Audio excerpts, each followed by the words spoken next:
Hello and welcome back to Sacred Vapes, the channel that aims to bring you the views and experiences of products in the market today, brought to you by Average Vapor. Now, I'm going to raise the tone quite a bit from my previous video. It's something I'm really excited to bring to you guys. I've been using it on and off for the past few weeks. You can probably see from the puff count on it. It's something I've absolutely fell in love with. It's this, the Digiflavour Edge kit. Now, if you've never heard of Digiflavour before, they have existed. They're basically Geek Vape. It's another company owned by Geek Vape, so they do a lot of rebuildable stuff, a lot of rebuildable drippers, tanks, whatever else.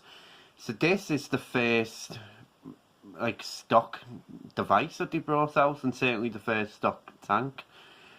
And it's a little bit bizarre because normally you would think they're just churning stuff out, but this, if you put the Geek Vape name on it, would actually be a big seller.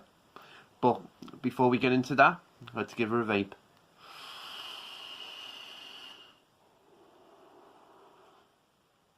Now, what you get in the kit? You get the the Digiflavour Edge mod, and you get the Spectre tank. And I'll start with the tank. The tank is a 5mm capacity bubble glass design. Comes with half turn for a nice big 2 fill holes on the top. It has a bottom adjustable airflow, 25mm. Comes with coils, which I do have to hand. They're both 0.3 recommended between 30 and 80 watts. Single mesh. You can see this coil's had a lot of use through it. Right, here's the mod itself. It comes with it's like a diamond, for the navigation buttons. Comes with a side fire button up there. I'd say on top, maybe about 26mm before you start to get overhang. Bottom USB port.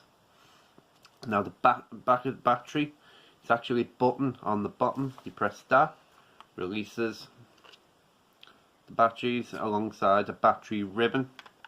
Nice and easy, you just clip it back into place. Get into the menu system now.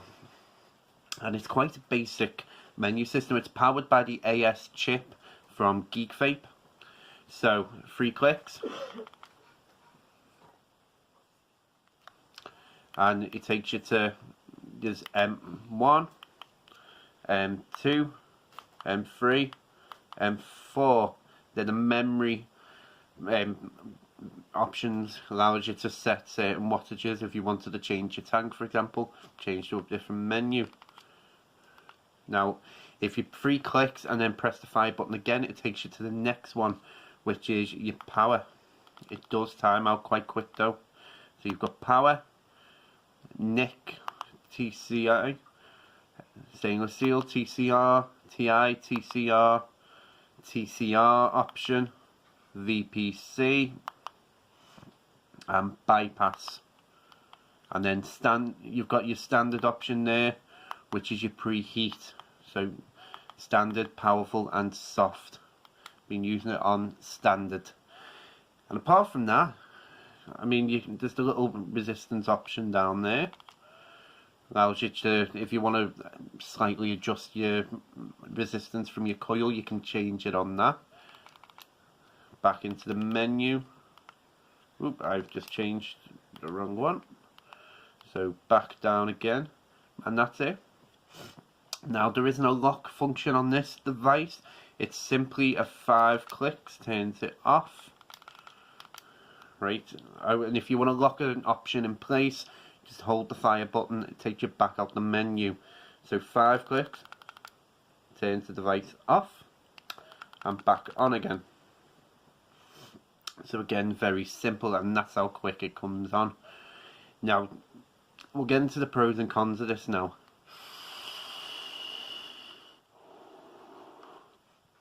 Oh yeah, it's a 200 watt device as well, forgot to mention that. Now, first pro for me, it feels really nice in the hand. I did have my reservations when I first got this for that fire button. because it's a bit unusual. It's kind of on a little bit of an angle there, and it's only small. But once you start to get used to it, it feels really natural in the hand, and it limits the amount of misfires you can have in your pocket with it as well, which is always a good thing. Because when you've got a side fire bar, that's going to press in quite easy. That I found to be a lot harder. I mean, it's nice and firm as well, so that's another great pro. Chipset works really, really well. It's what you'd expect from the AS chipset, from the Nova, from the Legend, and it really performs here. It really does. Battery life on this thing, great. It'll last you well over a day with normal use. Again, putting you in the territory of the Drag 2 and the Nova in terms of battery life. Next pro is how simple that menu system is. It's apart from the little bit of a timeout, which I'm not a big fan of, but generally, yeah, it works really well. It allows you to easily change options. It gives you plenty of options for both rebuildable and just stock tanks. Obviously, the temperature control won't work with the stock tank. That would be for something else that you put on top of it. The weight of it, another great pro for me. It's got a little bit of weight to it, but not a lot. So again, it's not too heavy in the hand to carry and hold. We'll move on to the tank now. And the coils are really, really good. Now, it's not the best stock tank on the market. I won't say that by any means, but yeah, it performs. I mean, I've been doing a big write-up for Vape Wild liquids over the past month, and I've been putting a Vape Wild liquid in each day. Now, if you know what Vape Wild are, some of them are quite sweet, and I've definitely got about a week and a half out of the coils doing that, one new liquid a day. So they really perform, and they do give good flavour. I mean, I've got a lemon meringue in this now.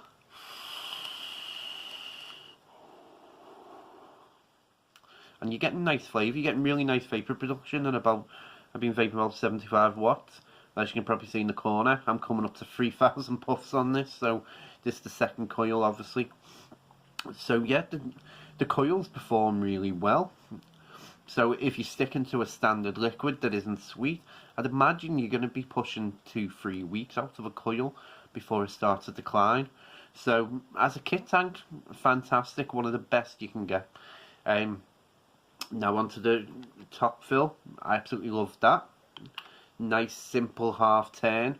It locks it in place. I've not had any issues. The drip tip, I forgot to mention it was an 810 drip tip. Again, nice and easy. It's shorter than a normal one, but you'd be able to put a bigger one on if you preferred that. But apart from that, that's it. That's it for the pros. It just performs really, really well. Onto the cons now. To be honest, they're a little bit subjective. I'm not too keen on that drip tip because it can slightly come up a little bit. It's never come off for me, but when you're looking at it and then you can see like a tiny gap. Not a big fan of that. Next con, found if you're trying to turn this on and off in a hurry, sometimes you're not pressing that button properly because you naturally go to the sides rather than the top, so that won't click down there. You have to be up there to do it. Apart from that, there isn't any other cons I can see with this.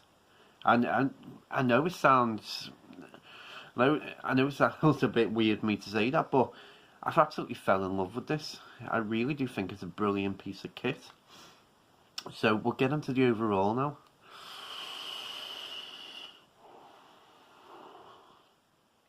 And as I said at the start of the video, if this came with the Geek Vape label on it, it wouldn't look out of place compared to things like the Nova and the Legend. The fact that it's come from the Digiflavour name, it makes that brand stand out a little bit now. Now, what I didn't go into at the start of the video is that this also comes with wireless charging. It's a separate bay, which I didn't pick up. Mainly because on this channel, I'm always going to promote external charging for your batteries. Potentially, if Geek Vape or Digiflavour run with this idea and can bring out a rival to something like the Drag Mini with the massive internal battery, but stick the wireless charging on it, that could be a really special product. Because an internal battery, I would use the wireless charging on. And I know, looking into it, the research, it is a bit slow. So it's not like it's not going to replace the external charger. But yeah, it's an idea that potentially can run. You know, it's still relatively in its infancy. But for the mod itself and the tank, you're going to be looking at a bit pricey, maybe £55, maybe pushing 60, depending on where you go. When I think it's just released. Yeah, it's a bit on the high side, but if this is something that would appeal to you, then it's absolutely fantastic. I've been looking since I got the Drag 2, what, 3 months ago now, 2 months ago. I've been looking for something to replace the Drag 2, and this has done it. I've been using it. I was using it with the, I know I used the Legend for the video, but I was using it with the African Owl tank. I started using it with something that hopefully will be ready for next weekend. Yeah, I absolutely love this. It's so simple to use. It performs really well. The battery life's fantastic. The tank on top is great for a kit tank. You know, it's certainly level with something like the U-Force T2. It gives you great flavour, great clouds, coils perform. Just overall, it's just a fantastic kit. I wouldn't recommend picking the wireless one up, just simply because it's not, even if you're happy enough to do that, it's not gonna charge as quick as you'd like it to. You know, you are going to be looking at several hours to fully charge it. But yeah, we'll wrap it up now. But that was the Digiflavour Edge. Absolutely fantastic kit. Highly recommend picking one up if it does appeal to you. Now next week, I'm hoping, I have been using it on and off last week, and I'm going to be bringing it to you next week, is the iJoy Mystique kit. Now what I'm going to do is, not to go into too much detail, but I'm going to do 2 reviews for it, and when the videos drop, you'll see exactly why I'm doing 2 videos. So check out the pod episode coming this weekend as well. That should be live pretty much now if you're watching this. But as I always say, thank you for watching. I really appreciate it. Just stay safe.